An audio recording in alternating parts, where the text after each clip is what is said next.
السلام علیکم۔ امید کرتی ہوں آپ لوگ بالکل ٹھیک ہوں گے اور میری ویڈیوز دیکھ رہے ہوں گے، لیکن ویڈیوز دیکھنے کے بعد آپ لوگ چینل کو سبسکرائب اور ویڈیو کو لائک بالکل نہیں کر رہے، تو براہ مہربانی چینل کو سبسکرائب اور ویڈیو کو لائک ضرور کر دیا کریں، شکریہ۔ تم کون پیا؟ قسط نمبر 3۔ بچی جا کر دلہن کے ساتھ ہی کھڑی ہو گئی۔ اچانک علیزہ کو لگا پادری اور دولہا دلہن سمیت سامنے کھڑے سب لوگ اس کے پیچھے دیکھ رہے ہیں۔ علیزہ نے سب کی نظروں کے تعاقب میں پیچھے مڑ کر دیکھا تو چرچ کے دروازے پر آضی کھڑا تھا۔ آضی کو دیکھ کر علیزہ بہت خوش ہوئی۔ آضی تیز تیز چلتا اس کے بالکل سامنے آ کر کھڑا ہو گیا اور غصے سے پوچھا، تم یہاں کیا کر رہی ہو؟ وہ ارد گرد دیکھے بغیر اس کی آنکھوں میں دیکھ کر سوال کر رہا تھا۔ وہ بچی کے پیچھے چلتی یہاں آ گئی تھی شادی میں۔ علیزہ کو اچھا نہیں لگ رہا تھا کہ آضی سب کے سامنے اس سے اتنے تیز لہجے میں بات کر رہا ہے۔ کیا سوچ رہے ہوں گے چرچ میں موجود سب لوگ؟ کون سی بچی، کون سی شادی؟ فار گاڈ سیک علیزہ، ہوش میں آؤ، تم ہاسپٹل میں ہو اور لفٹ کے سامنے کھڑی ہو، آضی نے علیزہ کو باقاعدہ جھنجھوڑتے ہوئے کہا۔ آضی کے اس طرح زور سے پکڑ کر جھنجھوڑنے سے جیسے سارا منظر فضا میں تحلیل ہو گیا ہو اور وہ اپنے ارد گرد دیکھ کر حیران تھی۔ وہ واقعی اس فلور پر چلتے چلتے کسی اور ڈپارٹمنٹ کی طرف نکل آئی تھی اور اب کسی لفٹ کی طرف پیٹ کر کے کھڑی تھی، یعنی جس وقت آضی آیا وہ لفٹ کے سامنے کھڑی ہو گئی۔ اس کو کچھ سمجھ نہیں آ رہا تھا، اتنا حقیقت سے قریب ترین سب کچھ تھا، اس نے سب کچھ محسوس کیا تھا، وہ انگریز کپل کی باتیں، وہ بچی کی مسکراہٹ اور وہ شادی کا منظر، سب کچھ ایسا ہی تھا کہ اس پر حقیقت کا گمان ہو۔ پھر یہ کیسے ممکن تھا کہ وہ جاگتی آنکھوں سے خواب دیکھ رہی تھی؟ آضی ایک ہاتھ کمر پر رکھ کر ایک ہاتھ سے سر پکڑے غصے کو کنٹرول کرنے کی کوشش کر رہا تھا۔ کتنا پریشان ہو گیا تھا میں، تمہیں اندازہ ہے؟ علیزہ کو دیکھتے سوال کیا۔ علیزہ کے پاس کوئی جواب نہیں تھا، وہ خاموشی سے کھڑی اپنے ہسبینڈ کو دیکھ رہی تھی اور سوچ رہی تھی کیسے سمجھاؤں ان کو۔ ڈاکٹر آضی، میں آپ دونوں کو روم میں ڈھونڈ رہی تھی، آپ یہاں ہیں؟ ڈاکٹر نازش کہتی ہوئی سامنے سے آ رہی تھیں۔ آج وہ سفید شرٹ اور ٹراؤزر میں تھیں، لیب کوٹ کے اندر سے جھلکتے گلے پر تھوڑی کڑھائی بھی نظر آ رہی تھی، دوپٹے کو سفید کوٹ کے اوپر پہنے ہوئے تھیں، اسٹیٹوسکوپ گلے کی بجائے ہاتھ میں پکڑا ہوا تھا۔ کیا بات ہے، یہاں کیوں کھڑے ہیں آپ لوگ؟ نازش نے جانچتی نظروں سے دونوں کو باری باری دیکھ کر سوال کیا۔ کچھ نہیں، بس علیزہ کو تھوڑی مارننگ واک کروا رہا تھا، روم میں ہی چلتے ہیں، آضی نے بات کو ٹالتے ہوئے کہا اور علیزہ کے روم کی طرف جانے والے راستے پر چلنے لگا تو نازش اور علیزہ بھی پیچھے پیچھے چل پڑیں۔ علیزہ کو ناشتہ کروانے کے بعد اسے دوائیوں کے ساتھ نیند کی گولی بھی کھلا دی تاکہ وہ سوتی رہے اور ادھر ادھر نہ نکل پڑے۔ پھر نازش کو اس نے ریکویسٹ کی کہ وہ آضی کے ساتھ لنچ ٹائم میں قریبی مال تک چلے تاکہ لیزا کے لیے کچھ کپڑے لے لیے جائیں۔ نازش کو آضی کا ہر وقت لیزا کے لیے فکر مند ہونا بالکل بھی اچھا نہیں لگ رہا تھا۔ جب وہ کوما میں تھی تب بھی آضی روز اس کے پاس آتا تھا، اس سے باتیں بھی کرتا تھا، مگر تب بات الگ تھی اور اب ایک تو وہ ہوش میں آ چکی تھی، دوسرا یہ کہ آضی نے خود کو اس کا شوہر ظاہر کیا تھا۔ یہ سب ہضم کرنا نازش کے لیے بہت مشکل ہو رہا تھا۔ مال جانے کے لیے وہ بس اس لیے راضی ہو گئی کہ اس بہانے ڈاکٹر آضی کے ساتھ زیادہ وقت گزارنے کو ملے گا۔ مال میں شاپنگ کے دوران اچانک مشعل آضی سے ملی، وہ اپنی دوست کے ساتھ شاپنگ پر آئی تھی، اس کی دوست کو شاپنگ کرنی تھی، مگر مشعل کو بھی ایک سوٹ پسند آیا تو اس نے بھی خرید لیا تھا۔ مشعل بلیک کلر کے فٹنگ ٹاپ اور ٹراؤزر میں ملبوس تھی، بالوں کو دونوں طرف سے ٹوئسٹ کر کے پن لگائے ہوئے پیچھے سے کھلا چھوڑ دیا تھا، میچنگ کے ہائی ہیل سینڈلز پہنے اور ہاتھ میں بلیک کلچ لیے کھڑی تھی۔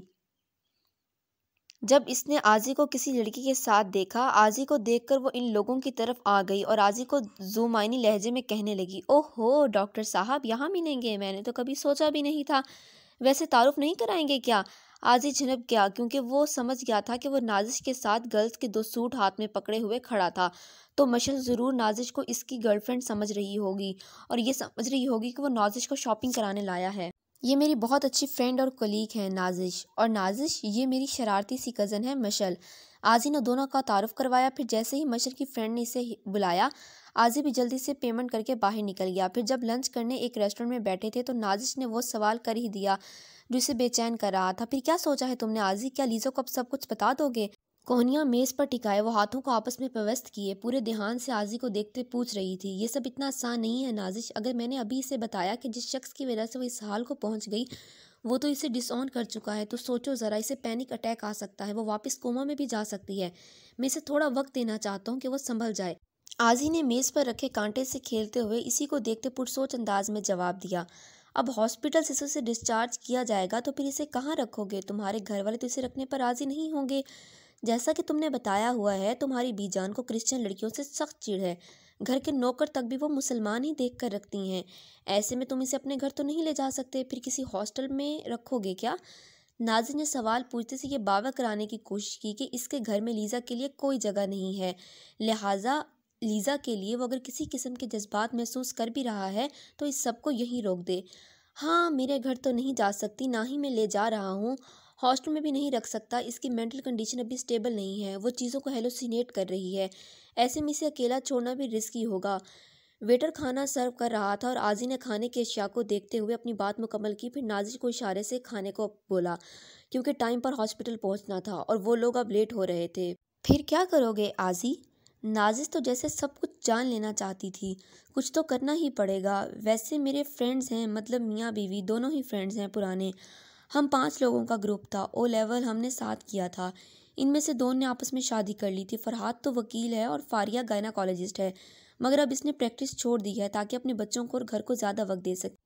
اس بات پر میں نے فاریہ کے حق میں فرحات کو بہت سنایا تھا کہ یہ غلط ہے، اتنی محنت سے پڑھ لکھ کر انسان ڈاکٹر بنتا ہے، ایسے چھوڑنا نہیں چاہیے، مگر قدرت کے ہر فیصلے کے پیچھے مصلحت ہوتی ہے، اگر فاریہ ہاؤس وائف نہ بن گئی ہوتی تو میں وہاں لیزا کو چھوڑنے کا نہیں سوچتا، مگر اب وہ گھر پر ہی ہوتی ہے تو ان دونوں سے بات کر کے دیکھتا ہوں، وہاں لیزا محفوظ بھی رہے گی۔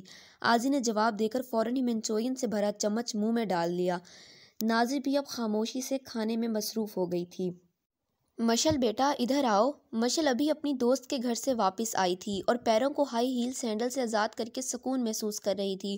رومانا کی آواز پر چونکی، پھر اشارے سے ان کو ہی اپنے پاس بلاتے ہوئے بولی، مما دیکھیں میں نے کتنا آسم ڈریس لیا ہے۔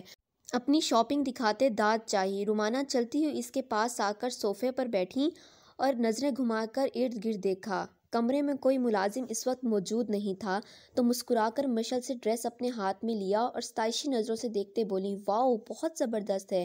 اچانک مشل کو کچھ یاد آیا تو پہلو بدل کر سیدھا ہوتی بیٹھی۔ ماما آج میں نے شاپنگ مال میں کسے دیکھا ہے؟ کسے؟ رومانا نے تجسس سے ایک آئی برو اٹھاتے پوچھا۔ آزی کو، وہ بھی کسی لڑکی کے ساتھ، مشل نے آگے جھکتے بتایا۔ رومانا نے حیرت سے مشل کو دیکھتے پوچھا، کیا واقعی؟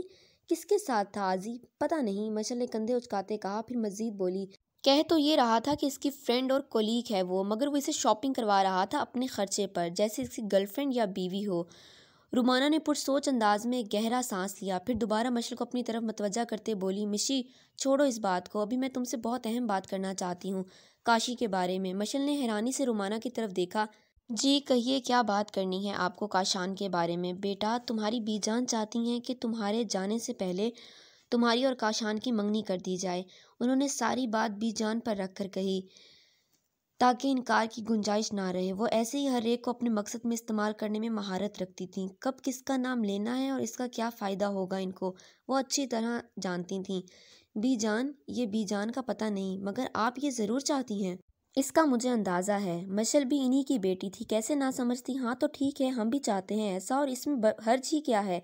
کاشان نے ابراہیم بھائی کے ساتھ مل کر سارا بزنس سنبھالا ہوا ہے، اب بھائی صاحب کے بعد تو سب کاشان ہی دیکھے گا، پھر اس کی پرسنالٹی تو دیکھو، جہاں جس پارٹی میں بھی جاتا ہے چھا جاتا ہے، کتنے لوگوں کی اس پر نظر ہوگی۔ وہ تو اچھا ہوا بی جان نے تمہیں اس کے لیے پسند کیا، تم دونوں کی جوڑی بہت اچھی لگے گی۔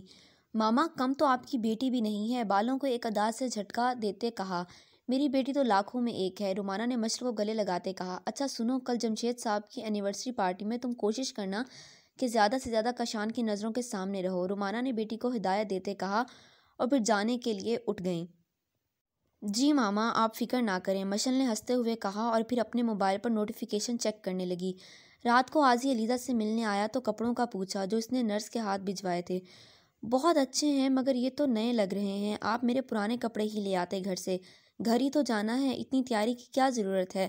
اس نے شرماتے ہوئے پوچھا۔ ارے کیوں ضرورت نہیں ہے؟ آخر اتنے عرصہ کوما کی وجہ سے تم نے شاپنگ نہیں کی تو اب تو خوب شاپنگ بنتی ہے نا۔